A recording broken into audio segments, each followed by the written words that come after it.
Une alerte vient d'être lancée et elle touche directement le portefeuille des Brésiliens. La guerre autour de l'Iran, ajoutée à l'étranglement du détroit d'Ormuz, a augmenté le risque d'un choc pétrolier mondial. Le pétrole pourrait commencer à manquer entre le 15 et le 20 avril, selon l'analyse du marché. Cette information a commencé à circuler à partir des scénarios de JP Morgan concernant le choc à Ormuz. Ce qui se cache derrière cette projection, c'est la guerre autour de l'Iran et en fait le blocus du détroit d'Ormuz. Un passage qui transporte normalement environ 20% du pétrole, des carburants raffinés et du gaz naturel liquéfié du monde. Reuters a indiqué que le Brent a déjà augmenté de plus de 50% depuis le début de la guerre et que le marché envisage des scénarios extrêmes, y compris le pétrole à 200 $ le baril. Si la crise touche des installations encore plus sensibles, cela montre pourquoi l'avertissement de JP Morgan a pris de l'importance. On ne parle plus seulement de volatilité, on parle d'un risque réel, de pénurie et de désorganisation mondiale de l'offre.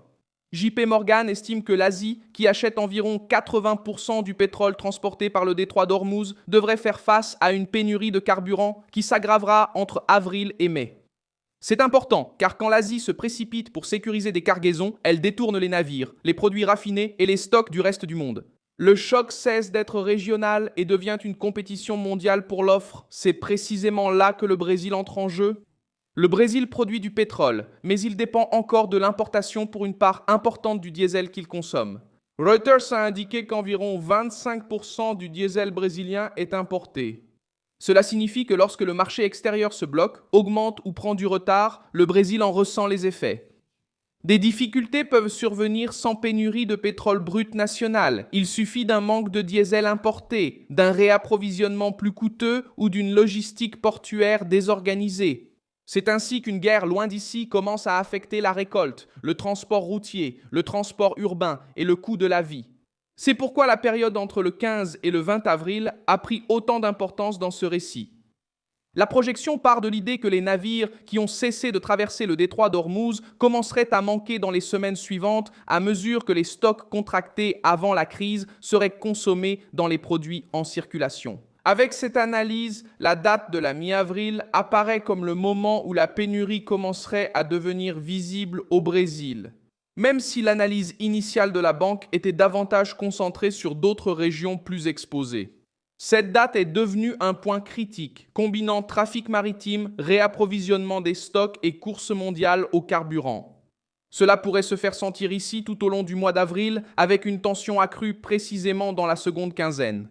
Non pas parce qu'il y ait déjà une confirmation officielle de pénurie nationale, mais parce que le choc a commencé plus tôt en Asie, il se propage à d'autres marchés et provoque déjà une réponse d'urgence dans plusieurs régions.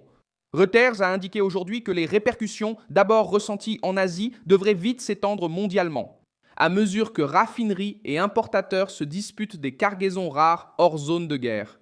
C'est cette logique qui sous-tend la projection, où le risque apparaît d'abord au Brésil, sur le diesel, et cela a déjà mobilisé les autorités. Le 19 mars, l'ANP s'est mise en état d'alerte, a renforcé la surveillance des stocks et des importations. En même temps, Petrobras a changé sa stratégie pour avril et a annoncé une offre supplémentaire de 70 millions de litres de diesel S10 et 95 millions de litres d'essence par le biais de contrats déjà existants. Alors que l'inquiétude grandit quant à l'approvisionnement du mois prochain, lorsque le régulateur renforce la surveillance et que Petrobras augmente les volumes pour avril, le message est clair. Le risque n'est pas imaginaire. Comment ce processus fonctionne-t-il en pratique ? D'abord, le prix du baril augmente, puis le prix du diesel, de l'essence et du kérosène s'envole. Ensuite, les importateurs paient plus cher, les distributeurs se disputent le produit, les frais de transport augmentent et les stocks valent de l'or. Reuters a montré que les prix physiques des dérivés en Asie ont déjà explosé, avec le prix du gasoil de base du diesel ayant pratiquement doublé depuis la fin février. Il a également été rapporté que le monde fait face à une perte effective d'environ 12 millions de barils par jour entre le pétrole brut et les dérivés. C'est ce genre de tension qui transforme une projection financière en une véritable crainte de pénurie. Pourquoi cela est-il si important pour le Brésilien moyen ? Parce que le diesel, qu'il soit cher ou rare, ne reste pas à la pompe. Il se répercute sur le fret, l'alimentation, le transport, les chantiers et le prix final de presque tout. Et le problème ne se résout pas simplement parce que le Brésil extrait du pétrole. Le goulot d'étranglement se trouve dans les dérivés, l'importation, la logistique et le temps de réapprovisionnement. Ainsi, la projection de JP Morgan a pris de l'importance dans le débat, évoquant plus qu'un simple baril plus cher. Elle indique un calendrier de pression croissante, avec le mois d'avril au centre de la crise. Il n'y a pas encore de pénurie officielle déclarée au Brésil.